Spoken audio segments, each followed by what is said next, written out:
Hey everybody, Jay Barino here. Welcome back. Starting a new custom campaign showcase for StarCraft Remastered. StarCraft Remaster? I don't even know her. What a treat. Okay, so this is UEDAIP. We played the Brood War campaigns. Nekron's been working on the vanilla campaign, so we're going to be playing the Terran vanilla campaign for UEDAIP. If you're unfamiliar with UEDAIP, the best way I could describe it, it's like a veteran remix of the original campaigns. It's really difficult for me to kind of go into the specifics because there's so many changes, so many interesting things. So let's just dive right in, shall we? So all the briefings are the same. We can skip those. You know what? I will take some time to explain this. Basically, there are tech tree changes. In the case of Brood War, the UED tech tree is totally different. In the vanilla campaigns, there have been significant changes made to all three of the races. And I would say one of the most major things are just general redesigns of the maps, where the terraining is typically the same, but you see major AI behavior changes. Let's get started. We can skip these. Commander, go, go, go. Can't believe we're getting sent out to the Wastelands, perhaps? Give me some of this shit. I believe we're being sent to the Wasteland. These Confederates think they can push anybody around. Yes, sir? So let's go find Jim Raynor, and we'll see what this campaign has in store for us. UEDAIP is certainly way more challenging than the base game, but I have found that if I practice and find the correct ways to win that accommodate for my slower play style, I can do pretty well. Jim Raynor, hello? Oh, there he is. Howdy, boys. I'm Jim Raynor, Marshal of these parts. He saved us. Well, that's a neat little way to introduce Raynor. Hang on, let me check the sound settings. I feel like the music's quite loud. It's not. The music volume is absolutely fine, and I think it was the sound on my headphones. Let's head on down here. There's some creep here. Let's avoid this.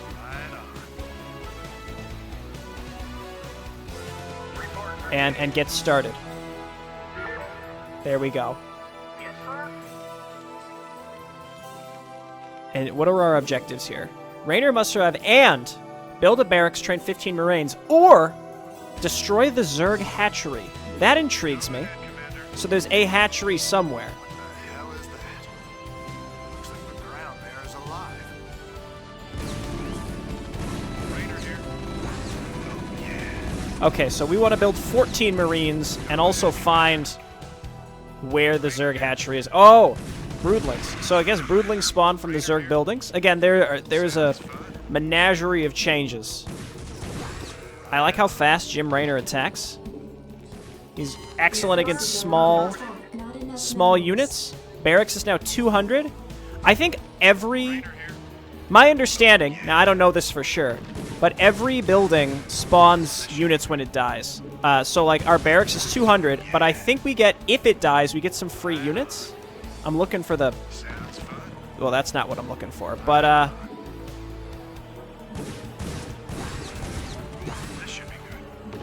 I think we might get some free Marines, is my understanding. I think Nekron had said that it's every building. I may be wrong about this, though. But also, our buildings are way more tanky, which is supposed to devours infants. Was that a devours a devours children reference? My heart.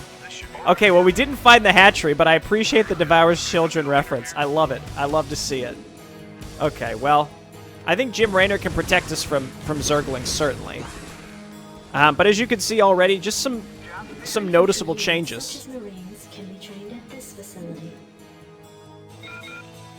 Now, again, we don't want to get 15 Marines because we want to destroy the hatchery. Now, one thing I'd like to point out is there is bank data that is used in UEDAIP. I don't know to what extent it will be here. It was mostly in the Protoss campaign of Brood War. Notice how fast the Marines build. I believe they have less HP now, but they build faster. Maybe getting a second barracks would help as we just spam our way to victory towards looking for the hatchery. We still haven't found it. Presumably, it will only be coming from this direction, or enemies will only be coming from this direction. Okay, now again, we don't want to accidentally build too many Marines. We are going to need one more supply depot. And this appears correct. All right, go for it. There are multiple sunken colonies. Jim Raynor is safe. Let's back him up, though. Your forces are under attack.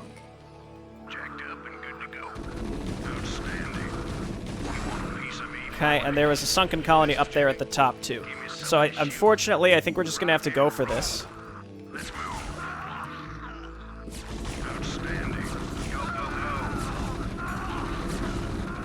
Sunken colonies, pretty beefy. Again, we can rebuild our Marines pretty fast. They're cheaper to build as well. We really just need to kill this thing, and we'll be in good shape. Jim might be able to kill it himself at full HP. Let's give it a shot.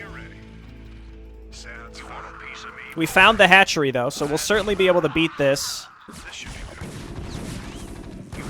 Oh, yeah. Would you look at that?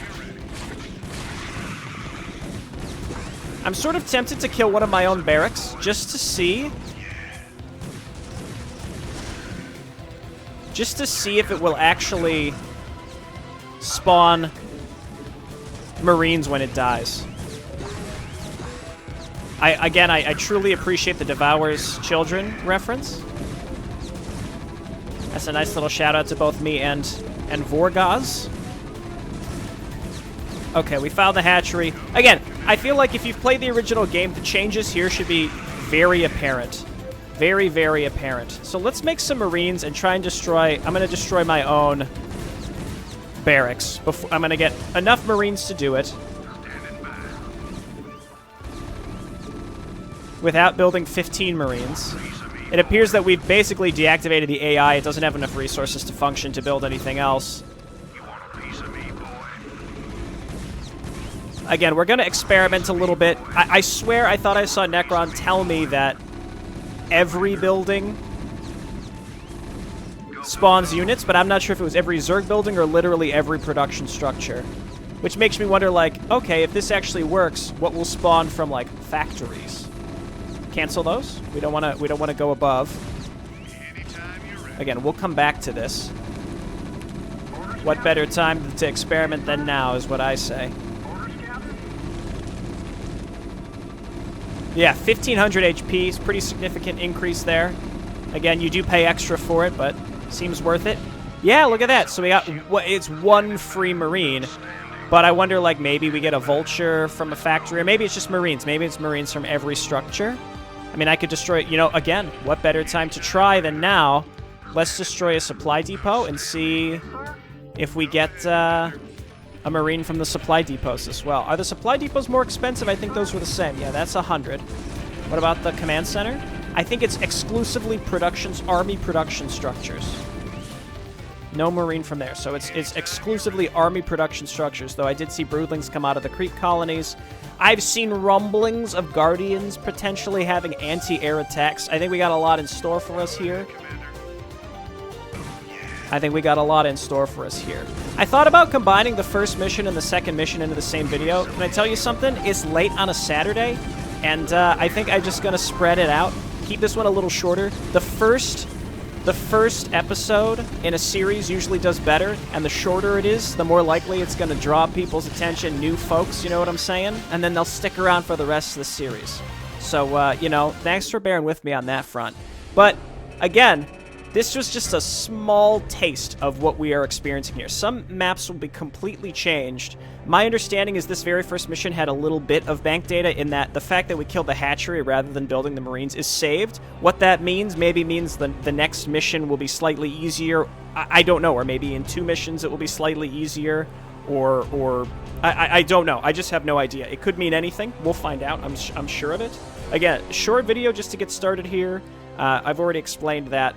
But I hope this is something that intrigues you. I saw actually more than a couple comments talking about how they wanted to see some StarCraft Remastered content, and I'm happy to oblige. I feel like my skill in the game has actively decreased, but this is going to be the time. We're going to be coming back to it. Nothing really makes me feel like I want to get a little bit better than a really good campaign, a really good project that challenges me and pushes me to my very meager limits and to try to surpass them. The thing about UEDAIP is it allows you to approach it from two different angles. One, if you're very good and very fast, you're just a good StarCraft player, you can pretty much approach these maps however you want and win. You will probably be challenged in doing so, and you have to interact with the map in whatever way it is approaching you, because some maps, have certain, gimmicks here or there, but it's not like you have to do it a certain way per se.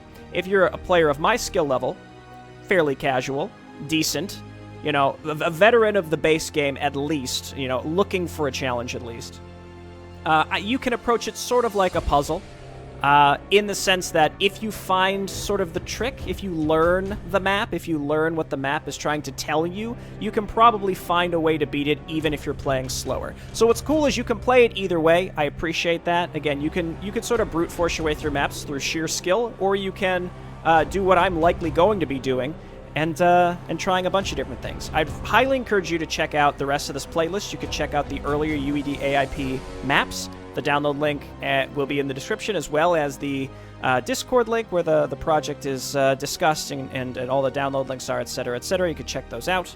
The creator of this, I don't even think I mentioned, it was Nekron. And yeah, I think you'll enjoy this if you're unfamiliar with this. I think you'll like it. It's pretty cool if you're familiar with the base game. A lot of really interesting and neat changes. Well, hey, if you liked the video, hit the like button. If you enjoy this content in general, I'd encourage you to subscribe for more like it. Thank you so much for watching. I'll see you next time. Bye-bye.